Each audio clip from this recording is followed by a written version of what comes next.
Okay, let's go ahead and get started. Hello, everyone. My name is Marcy Samuelson, and I am Marketing Manager for the Developer Initiative here at Oracle. Thank you for attending today's webcast, Accelerate Application Development with Autonomous JSON Database. We are very excited to be able to share with you some of the JSON capabilities in the Oracle database and how it can help you with application development. If you have any questions during the webcast, please put your question in the Q&A area, and we will be able to answer your questions as quickly as possible. This webcast is being recorded, and we will make it available shortly after the webcast concludes. Again, thank you for joining the Accelerate Application Development with Autonomous JSON Database.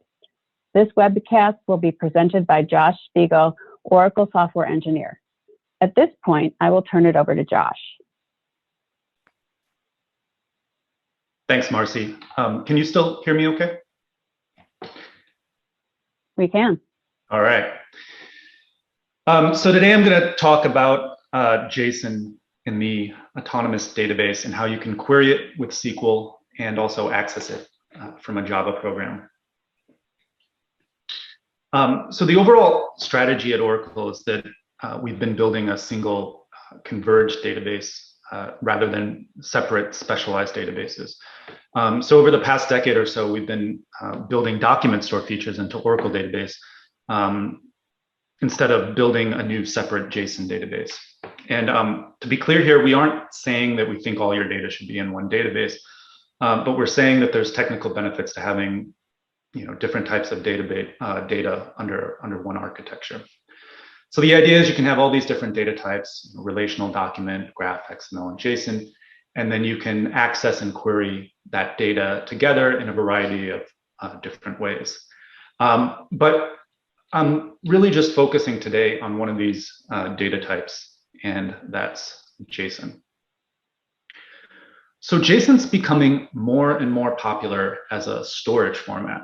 And the reasons are that it maps easily to application objects. It stores nested structures. You can often save your application object and read and write it without joins or doing multiple writes. It's schema flexible, so if you're building up an app and you've got a web page or something and you want to add some new field and store some new attribute, you can often do that kind of thing without having to modify your backend table definitions.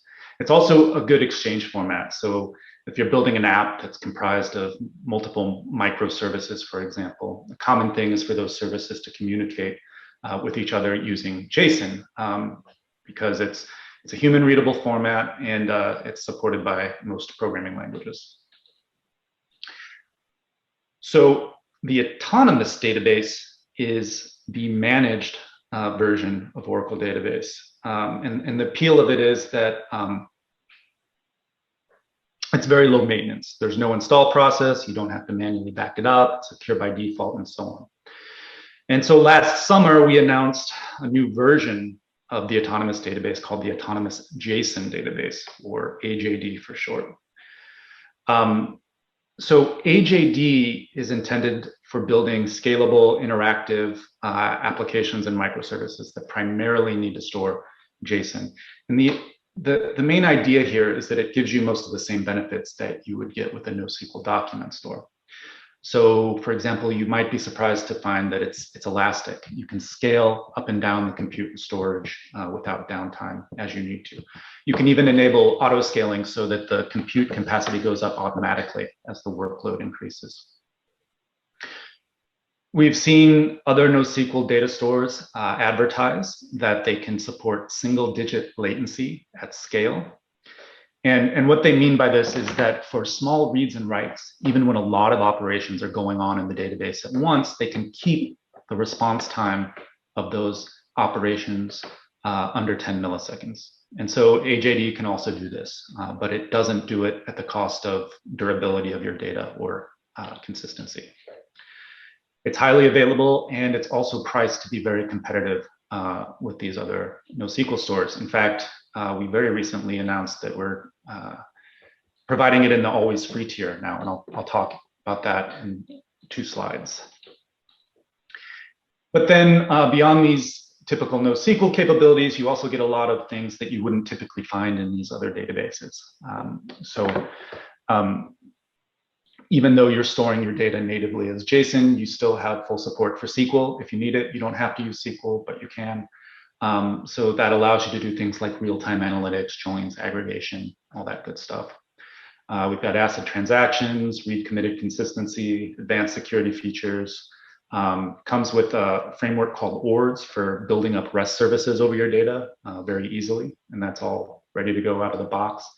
It comes with support for Apex, so you can build reporting and other types of apps without having to write a lot of code directly over your JSON data.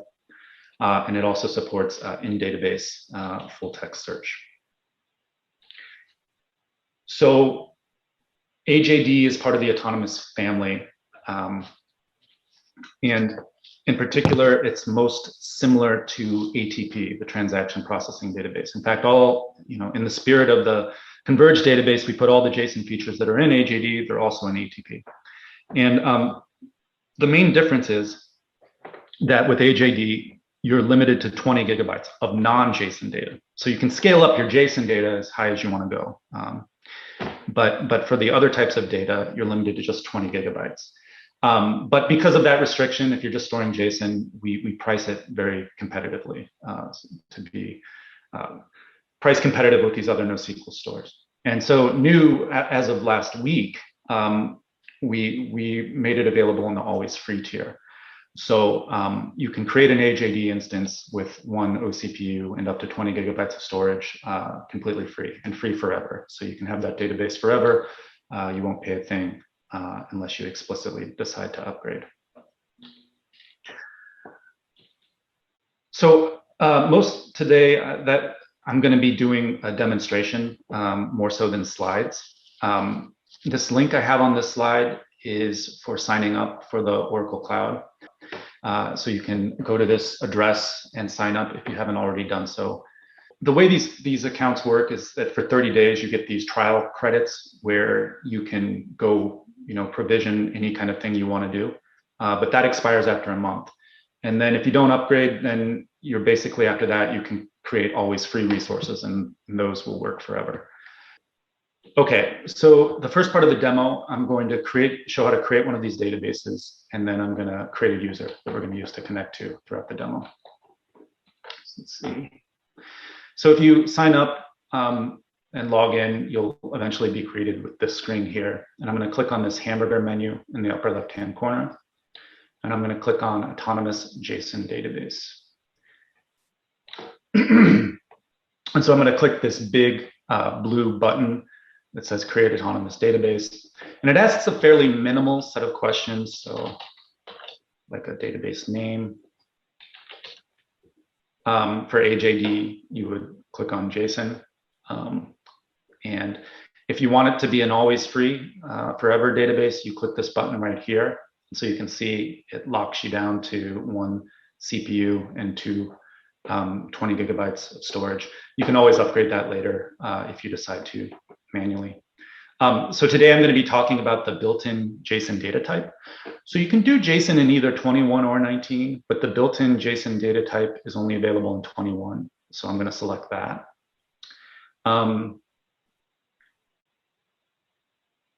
Then each of these databases has a special admin user that has a lot of privileges. So you specify a password for that. And that's basically it. So if I clicked create autonomous database here, it typically, in my experience, takes about a minute, and then the database would be ready to go. But so we don't have to wait. I've got this one here created. And this database is, I haven't done anything to it in advance. It's basically like a new one that you would get. So I'm going to click on that. And the first thing I'm going to do is click on this Tools tab here. And then I'm going to click Database Actions. So Database Actions is the main area you go to actually interact with this database, like execute SQL and do other types of things. So I'm going to enter that admin user name that we specified when we created the database and a password.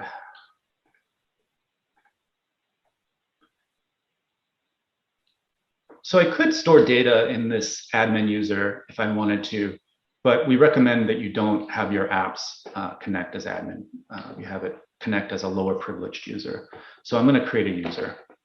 I click on database users, and I'm clicking create user. I'm going to create a user named Josh.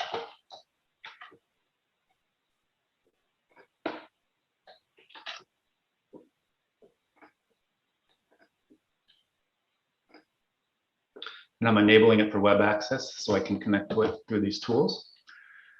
And I'm setting the quota of creating data to unlimited. I'm going to add a role. There's this one role called DW role that has a lot of the common stuff you want. So I'm going to try and find that, add that. And that's it. Now I'm clicking create user. And it says user Josh created successfully. So I'm going to go back to slides for a minute now and talk about JSON, but then I'll come back and pretty quickly and do connect as this user and continue the demo.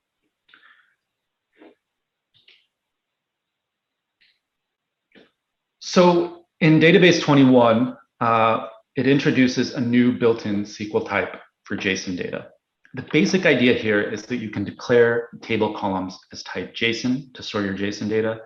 And then you can use SQL to read, write, query, and update your data in ways that are similar to how you would do it for more traditional relational data. So in this gray box on the right, for example, it creates a table called emp, the column that's type JSON. It inserts an employee JSON object into that table, and then it does a simple select over the JSON data. I'm not going to talk too much about this because we're going to see something similar in the demo shortly. So JSON, standard JSON, has a fairly small set of types.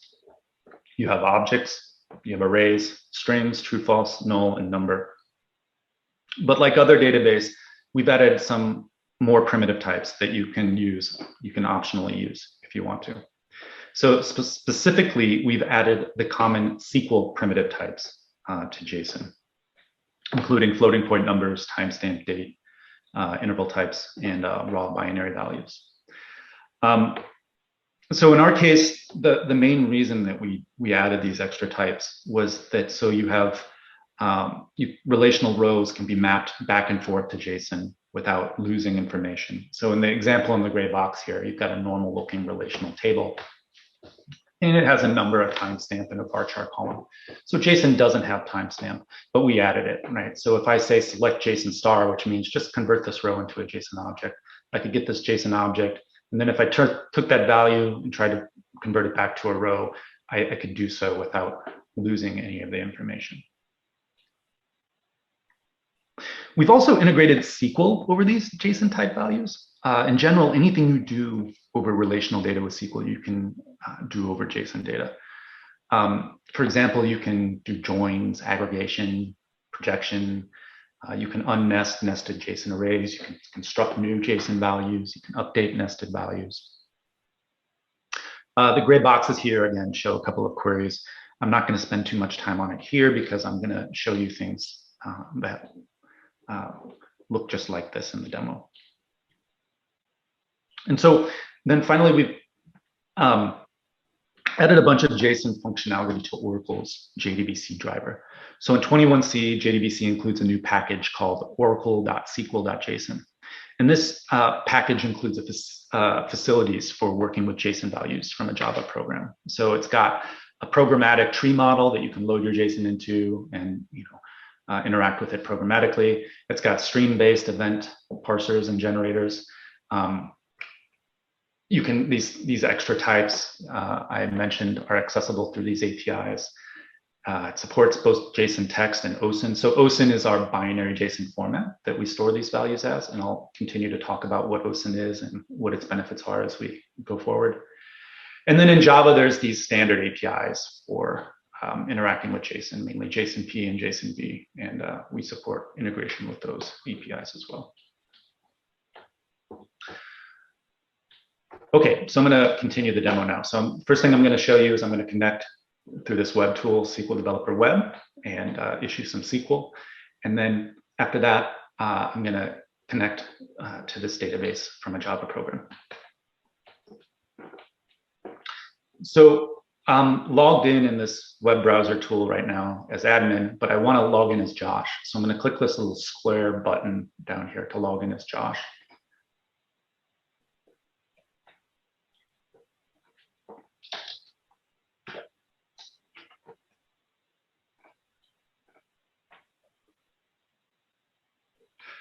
Okay, so now I'm going to click on SQL in the left corner here. And I'm going to create a table just like the one I showed you in the slide. So I'm creating a table named emp. Emp is for employee. It has a single column named data, and it's of type JSON. And so now I'm going to insert several employees into this table. So the first employee I'm inserting is Sarah. Sarah's a manager. She has a salary of $60,000, and I'm adding an attribute called created that records the time that this object was created. So if I run this, Sarah is inserted. So I'm going to insert two more here. The next employee is John. John's a programmer. He makes $42,000 a year, and he has also this timestamp. And then our third employee is going to be Blake. I'm sorry, not Blake. It's Bob. And Bob's an intern, makes $20,000. And Bob, unlike the other two employees, has an email address. But that's okay. That's kind of the point of JSON, is that not all the values have to have the same attributes.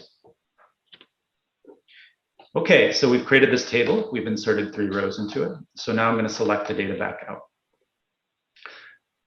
So the first one I'm going to do is just asking to see the values that we inserted. So again, this data is stored as our OSIN binary format. So I'm wrapping this function JSON serialize around it to say, ask it to convert the value back to a JSON text, just so we can look at it. And so looking here, I have the 3 JSON values for Bob, Sarah, and John that we just inserted. But SQL is fully integrated with this JSON type value. So I can actually project out these attributes as rows and columns. So the next one I'm going to do kind of dots into the JSON object. So here it's projecting out the name as a regular relational varchar string, and the job, the salary as a number, the created time, and the email. And so now we get rows and columns in kind of a more familiar looking relational structure. And so you notice that for Sarah and John, who didn't have an email attribute, it just returns null there. And one of our key advantages is that there's no limits or restrictions on the types of SQL that you can write over your JSON data. So any types of SQL that you're familiar with, if you've used Oracle before, you can use those features over your JSON data. So here I'm projecting out the name, the job, and the salary. And I'm saying I only want rows where salary is greater than 40,000, and I want you to order it by the salary attribute. And so now I only get back 2 rows. Bob didn't make it because his salary wasn't high enough. Okay, so at this point, I want to show you how we could access this same data from a Java program. So the examples I'm going to show you, I put on GitHub. And this link will be available with the video recording, hopefully. And the steps that you can kind of relax and just watch if you're interested in trying this later, because everything that I'm showing is kind of laid out here on this page. Right? So you don't have to take copious notes or anything like that. But when we want to connect externally, the first thing we need to do is download the database wallet. So the database wallet is an extra security step. And the purpose of it is that it makes it so that not just anybody on the internet can try and connect to your database. It contains mutual TLS keys, right? So encryption keys that make it so the database knows that you're supposed to connect. So this is in addition to normal database authentication. And the database also contains all the connection information.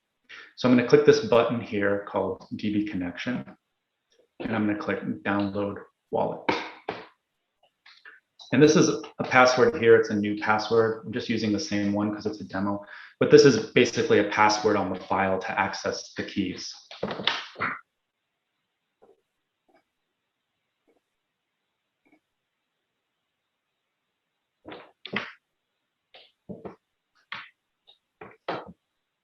Okay, so it downloaded that wallet. It's downloaded as a zip file. So now I'm entering this terminal here. I'm going to go in this wallet directory, which is currently empty. I'm going to unzip that wallet.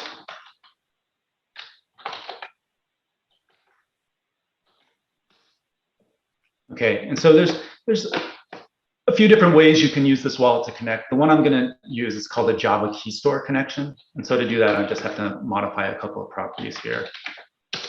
So I'm commenting out this first one, and I'm going to uncomment these. So here, this password is that password I just entered when I downloaded the wallet at once. And so I just made up a variable called password, which is defined in my environment. You could type it directly here if you wanted to.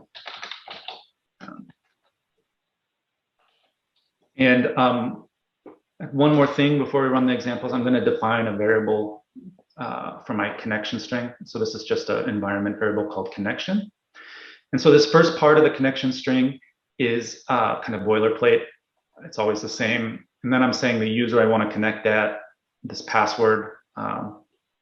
This is the password that when I created the user, I'm just using the same password for everything here. And then this is the service name. So one thing to be aware of is that when you create these databases, be it AJD or ATP, they have several different service names that you can use to connect. And they are all for different purposes. Like, so if you're using an interactive, if you're building an interactive application, there's one called TP for transaction processing. If you're doing something that's for analytic, there's other ones, analytics or, OLAP, there's other ones you can use. But there's like 5 different service names with different resource allocations, and those are all defined in this file right here. But I'm using this one, which is just the name of my database, followed by TP for transaction processing. And then the final part is the path to that wallet we just downloaded. So I'm setting that in my environment. And then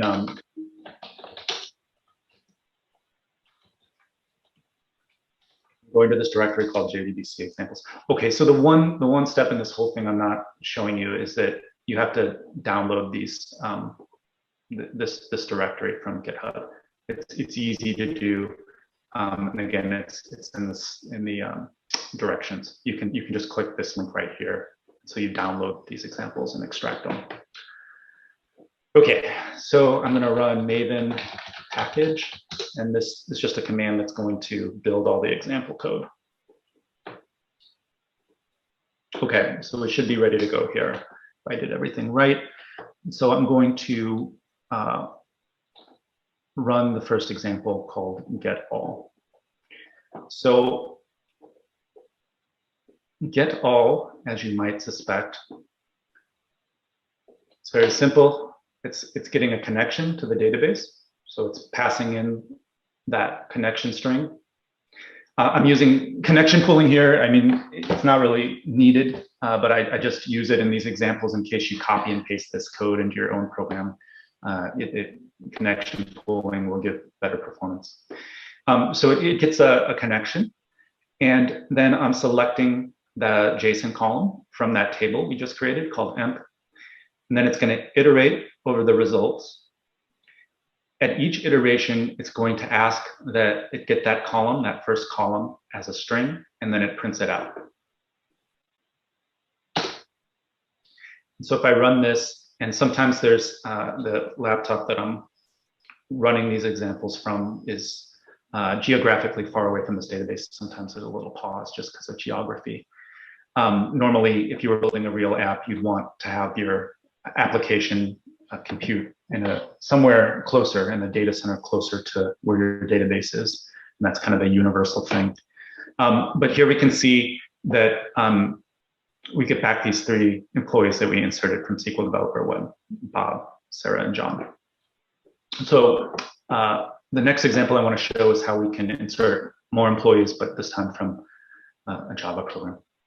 So first part of the program looks the same, but here I'm preparing an insert statement. So I'm saying insert into this table, and then the value I want to insert is this :1 thing. That's called a bind variable, and all that means is that the value is coming from outside of this little snippet of SQL.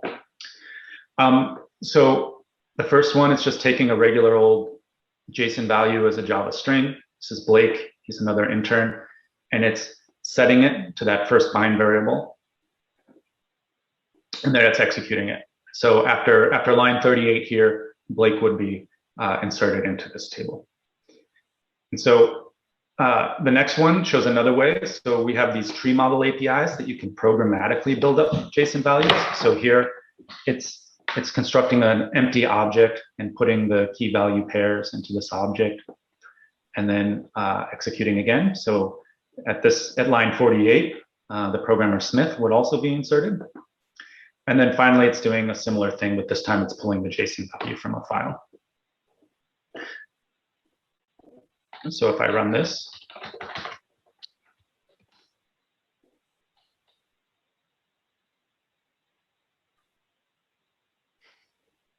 it says all 3 were inserted. And so if I do get all again,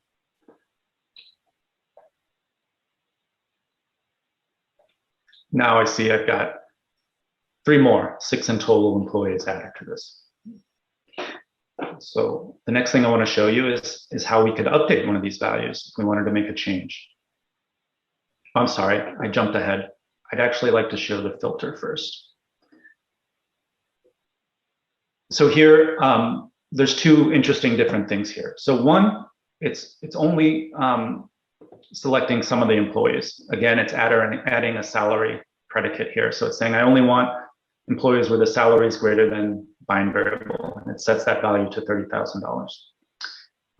And so then it gets whatever results come back from that. And so here, instead of getting the value as a string, it's saying I want it back as this object class, and then it's getting the name and job. So line 34 doesn't look like much, but there's a lot going on underneath the covers here. So what's happening is this JSON value was stored in a binary format in the database, this format called OSIN, and it's being shipped directly without converting it to any other formats. This binary JSON is coming straight to the client. Now the client, when it says get object, it knows that this binary format can be referenced and supports efficient random access. So here it's not really doing any conversion. It's just giving us this object that's actually a pointer to the original binary value that sat on the database.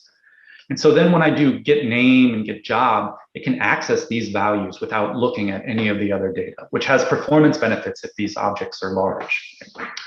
And so if I run this,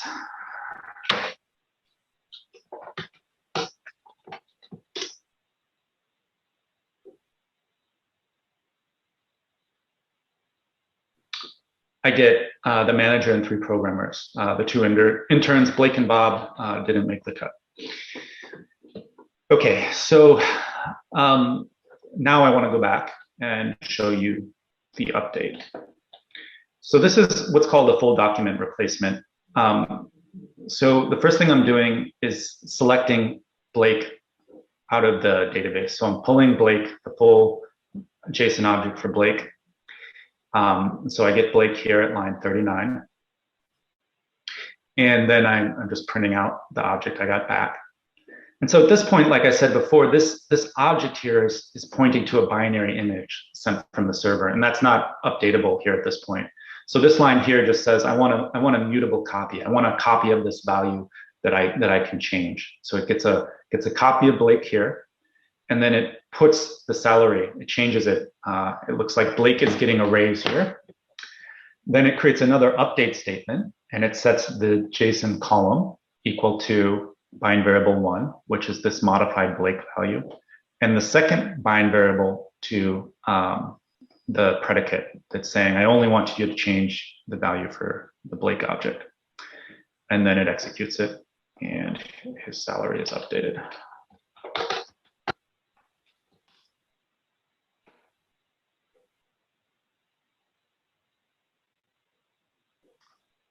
So there we see Blake came back with a salary of 20,000, and then we changed it, and now his salary is 25,000. So updating that way is fine, but if you think about it, we were only changing this one little attribute for Blake, and we had to pull down the JSON object from the server. We had to copy it, we had to make a change, and then send it all the way back. But we actually support incremental updates, and I'm not going to run all these examples here because there's a lot of stuff I want to show, and I only have an hour. But you can also do updates where you're sending just the piece of data you want to change to the server, and it will apply it for you without having to move the object around. And this is useful for performance if you want to execute the update more efficiently. So there's several other interesting examples here. There's one in particular I think is really cool I wanted to show, and that's this JSON-B example. So what we've seen in some cases is that users don't care to actually interact with the JSON directly. They like the JSON, right? But they're really just wanting to use it as a way of saving or persisting their application object into the database. They like storing it as JSON in the database because then it means the database is able to query and access their objects, right, through SQL or other query languages, right? But at the application side, they really just want to save their object, right, to have it saved and stored in the database. So in this example here, I've got a regular old Java class called M with a regular old Java string, job, decimal for salary, and another string for email. And there's nothing special about this Java class. And so now I'm using javax.json.bind, this JSON-B standard for Java. And specifically, I'm using the reference implementation of JSON-B.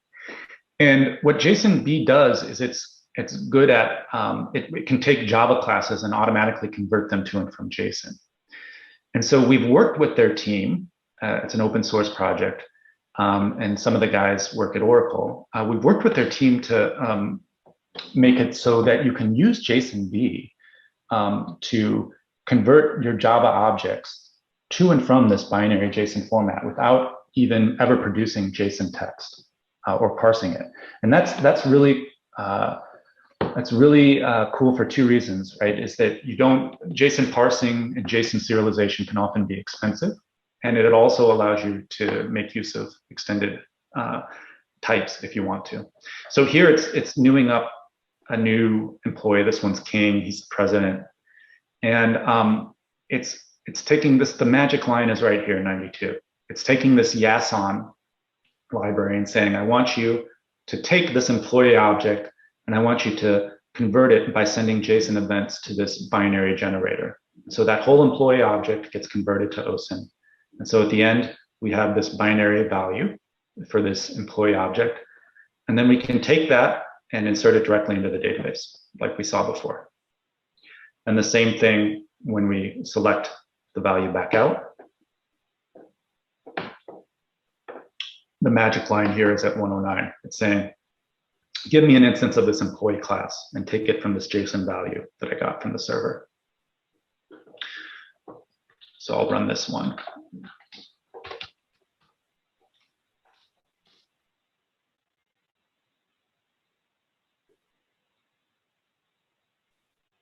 And so King is now one of our employees. So this concludes what I wanted to show for JDBC and SQL access. But now I want to go back to the slides for a minute and talk about JSON collections.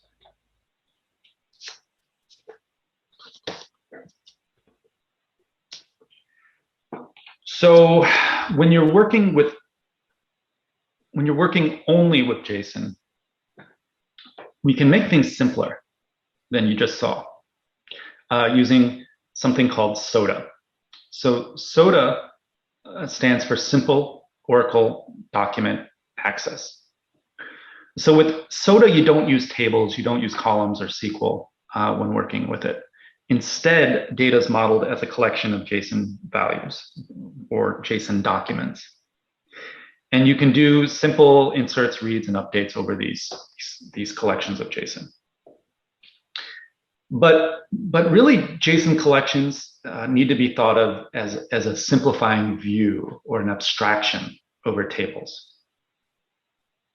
So a document is one-to-one with a row, collections one-to-one with a table, and a database is one-to-one with a schema. And so what this does is it allows you to interact with the database as you would with a NoSQL document store. So this slide is showing some Java code. The code on the left is code that connects to MongoDB, while the code on the right is connecting to Oracle database. And so as you can see, using SOTA, the programming paradigm is very similar. You obtain collections, you create indexes, you do inserts, and so on. I mean, they're not exactly the same, but it's similar. But the big advantage that we have here is that you can use these simpler APIs on the application side without ever losing the ability to use SQL directly over this data that you store using these APIs. And so this is basically our story with SOTA. You get these very simple persistence APIs for your application objects. And so you can build up an entire application, entire microservice or something without ever writing a single line of SQL. However, at the same time, when you're doing that, at any point now or in the future, that data is fully accessible with SQL for doing analytics and reporting. So while SQL might just get in the way, like doing simple inserts and things like you saw, maybe we can make it simpler in that case. It's extremely powerful and useful for doing analytics, reporting, things like that. And I'm going to show you, I'm going to go back and demo this in a second. So when you query with SOTA, you aren't using SQL anymore. You're using this simpler query by example language. So here the idea is that you give it a small JSON value. It kind of looks like the data that you want to get back. And these filters have a bunch of features. So you can do a quality test, range search, full text, geospatial, and so on. I'll run a couple of simple ones in a minute. We have a command line interface kind of at the SOTA level. It's in SQL CL. So you could write shell scripts that interact with things at the collection level. We've got JSON Workshop, this really beautiful UI that's all about interacting with JSON collections. And yeah, so I'm going to jump back into demo now and work with collections. So the first thing we'll do is we'll go into JSON Workshop and create a collection and insert some data. And then we'll go back to Java again, but this time we'll show how the Java application can use collections and how it looks a bit simpler if in cases where we're only working with JSON.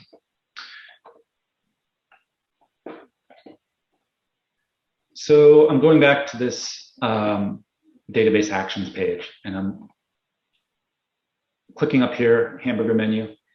And so before we were at SQL, so now I'm clicking on JSON. And so the first time you start it up, it wants to give you a little tutorial. I'm going to skip it. And I'm going to create a collection. So I'm clicking this button that looks kind of like a manila folder.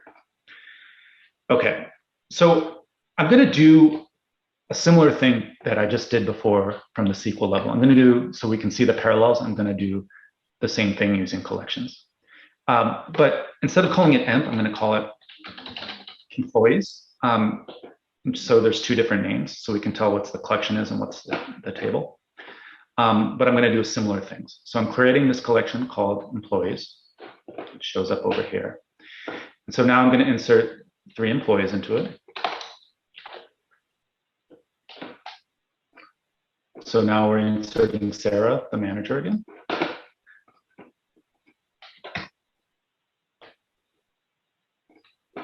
And John, the programmer.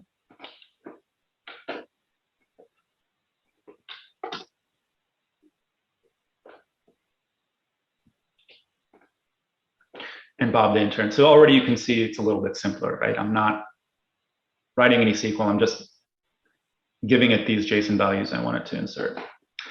Okay, so we've got our 3 employees here. And so now up here, I can use this query by example window, and I can use QBEs. So like, let's say I only want to get back Bob, the intern.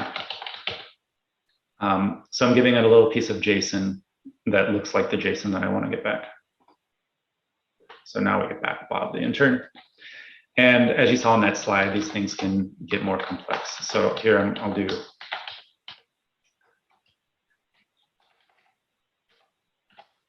change this to salary. So here I'm saying I only want back employees where the salary is greater than 40,000. So if I run this, so we get back Sarah and John, but not Bob. And so that's the basic idea, and you can create indexes and do other things using this UI. There's the product manager that made database actions, or the product manager of this tool, is giving another talk next week, and I'll have a link at the end of the video. And he gives very good presentations, so I highly recommend seeing his talk, and he'll go into a lot more detail of all the cool things you can do using JSON Workshop, including data loading, like loading external data sets and things like that. So next, I'm going to go back to Java. So I posted more examples. So in the same repository, the last one was JDBC examples. Now this one is Soda examples.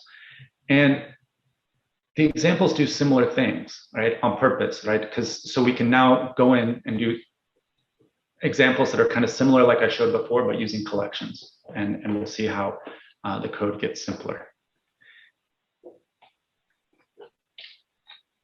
So I'm going to go to Soda examples. And the first one I'm going to run is get all. So I'll show it first. So the code starts out the same. So we're using connection pooling again. I'm just getting a regular old JDBC connection. But now we're skipping the whole select statement and bind variables and all that. Right? We're just saying, give me the collection for employees and let me iterate over the contents of this collection and print out the values as string. So we're doing the same thing we did in the first example, but just a lot less fuss, no SQL required. So get that.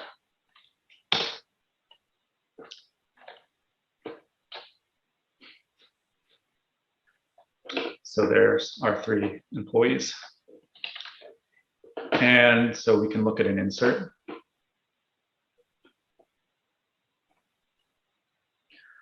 So this one, like the one you saw a minute ago, is inserting 3 more employees. So here it got the connection again, looks the same up to this point, but now I'm just getting the collection object. No more insert statement, no more bind variables. I'm just taking a JSON string and saying, insert it. You can do programmatic construction in the same exact way using, here it's constructing Smith. So it's getting an empty object and putting the key value pairs, and then it's inserting it into the collection. No more bind, no more execute, just store it for me. Let's see.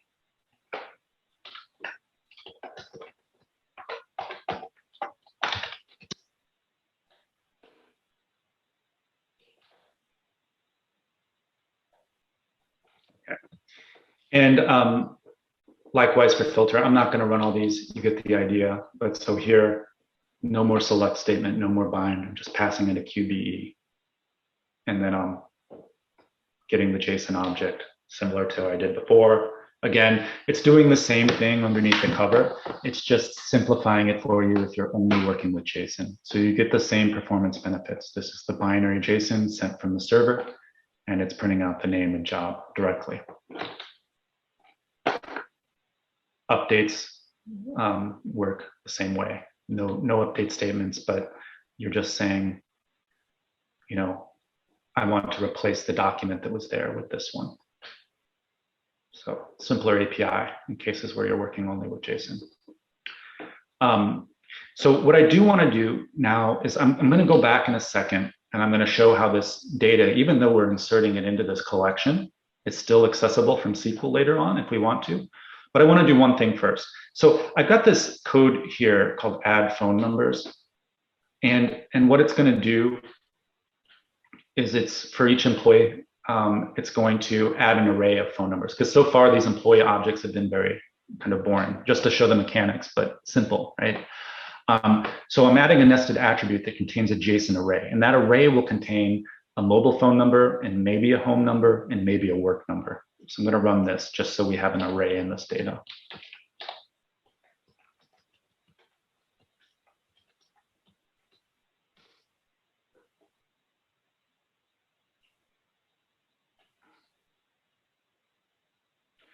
So here you can see like this employee for Smith now has an array for phone numbers where each entry in the array has like type mobile and then the mobile phone number, type home and the home number.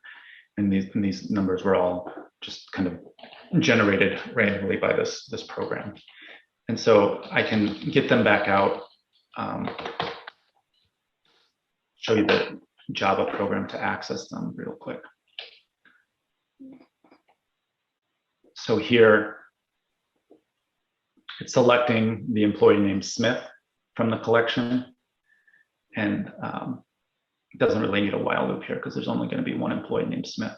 But then it's getting the name and the job title for Smith. And then it's looping over this nested array of phone numbers and printing out the phone type and the number. So we go back and see this. You can see that Smith is printed out here with his mobile, home, and work number. But the more interesting thing is I want to go back and show you, now that we've got this collection data, how we can still access it with SQL. And the SQL can even access, data in nested document arrays. Okay, so I'm back here at JSON Workshop. So let's just look at these updates we've made. So if I run this again, now you can see we've got the 6 employees. And now they've got these phone numbers associated with them. So here's Smith and his mobile number, his home number, and his work number. So I'm going to switch back now, and I'm going to go back to that SQL window.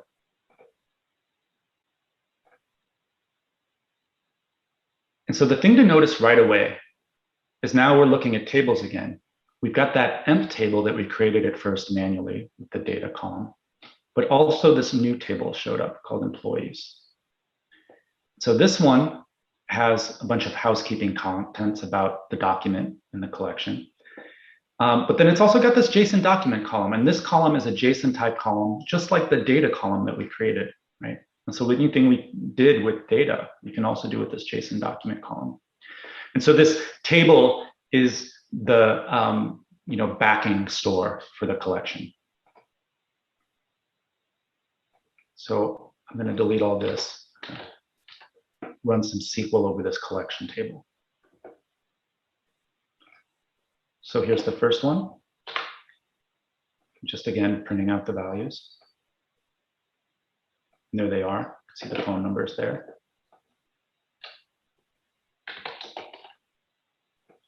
And now we can do the same thing we saw before, projecting out the attributes that we stored in that collection. We get the relational rows and columns. And we can do any kind of SQL on top of this. So here now I'm grouping by the job title, and we'll see how many employees we have with each title. And so it's doing a group by query for job, just like a normal SQL group by.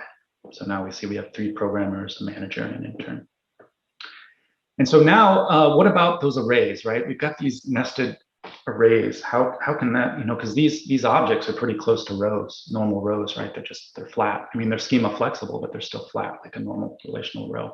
What if that JSON object has a nested collection like this phone number array? So what we can use for that is the JSON nested clause. So here I'm selecting from this table, this employees table, that's backing our collection, but I'm adding the nested keyword. And I'm telling the nested that I want you to break open this JSON document column. And the columns I want you to project are the name, the job, and the salary. And then I can do it kind of recursively, right? Or nested. I can say, now I want you to go into that array of phone numbers, and I want you to break those out as a type and number. right? So if I run this,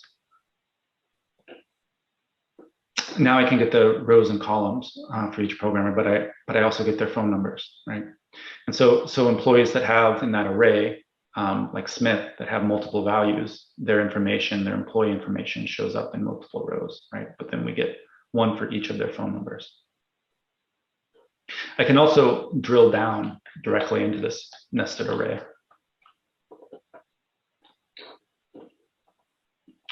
And I can, here I'm using the nested keyword again and the JSON column. But now I'm saying I want you to drill into that array. I'm not interested in the rest of the stuff. Just go into that array and project out the phone numbers. And the only column I want is this type attribute. I want to know how many mobile numbers, how many home numbers, and work numbers I have. And so I'm projecting out the type and the number of values for that type. So if I run this, you can see I've got six mobile numbers across this collection. Every employee has a mobile number. I've only got 3 home numbers and 2 work numbers. So I'm really just scratching the surface here of what's possible in using SQL over this data. I, again, encourage you to also see this talk next week, where I think they're going to do more with SQL JSON. Okay, so going back to the slides now, I wanted to finish up and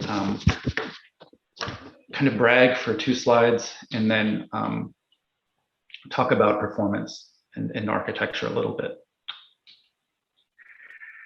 So I wanted to call out that these research firms routinely rank us very highly. So this is a ranking by Gartner Research, and it was studying operational database cases, and Oracle came out on top in this research.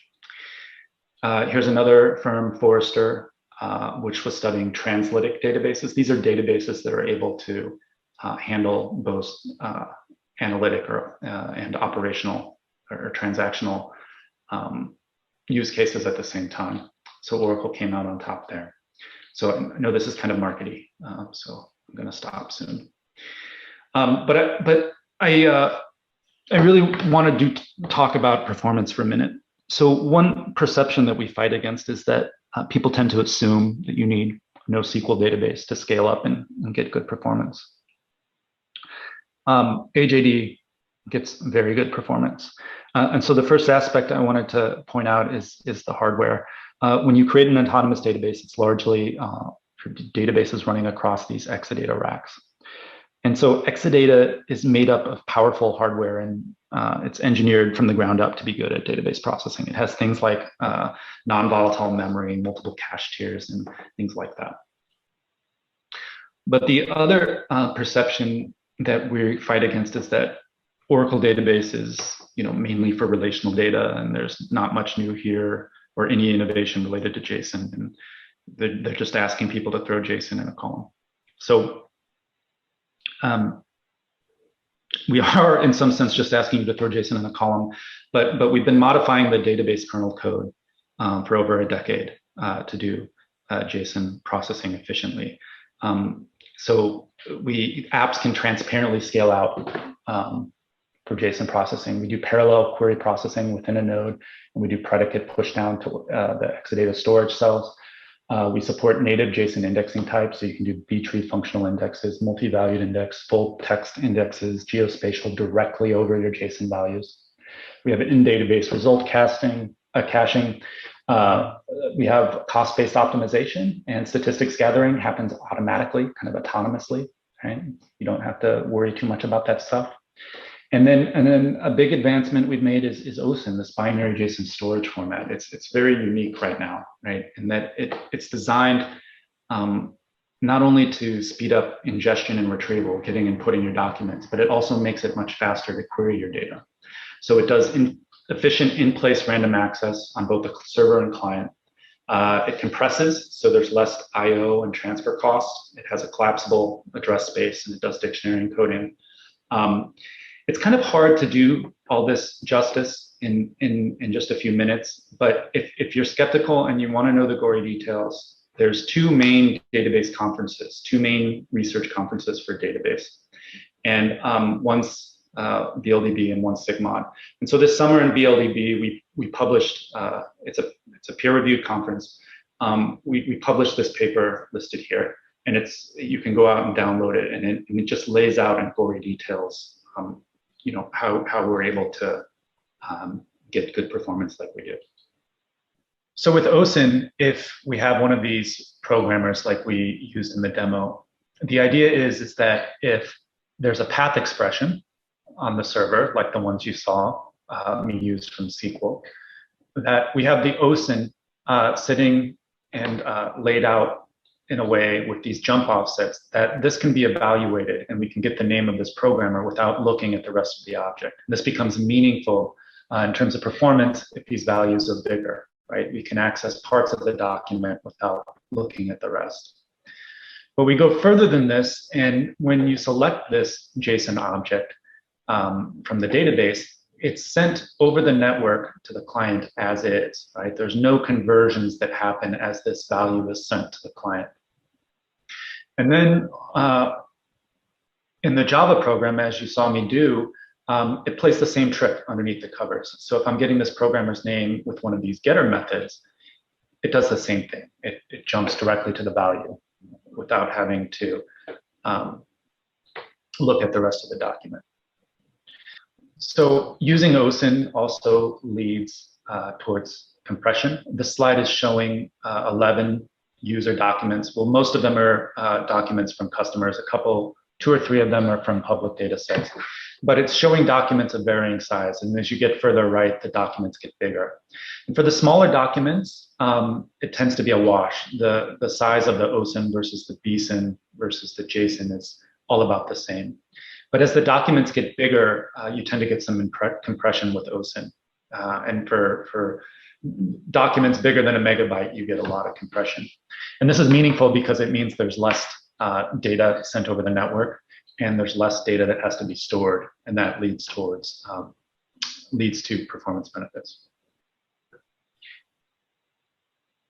And so our cloud service, AJD and ATP, also does very well in absolute terms. So the gold standard for benchmarking NoSQL databases is YCSB. It stands for Yahoo Cloud Service Benchmark. And we've run that benchmark, and we've also published our driver for that benchmark in the same repository you saw me bring up. But we're able to maintain very competitive throughputs while keeping the latency low. So this concludes my presentation for today. So the basic idea is with AJD, you get the benefits of NoSQL stores, but at the same time, you don't lose the ability to do SQL directly over your natively stored JSON, and you get all the benefits that you would expect from Oracle database, like availability and advanced security features. So before I answer questions, I'd like to point out that there's another JSON talk coming just 2 days from now on Thursday, April 29th. Jeff Smith, the product manager for JSON Workshop, is going to give another presentation where he uses the autonomous JSON database and imports external JSON data sets and does more with SQL JSON. He gives very good talks, so I encourage you to check it out. Thanks, Josh, for that great presentation and demo. We are recording this session and we'll make it available shortly in the next few days. And I will also make the slide deck that Josh went through during the presentation available as well. I just want to thank you for attending today, and we hope that you have a great day.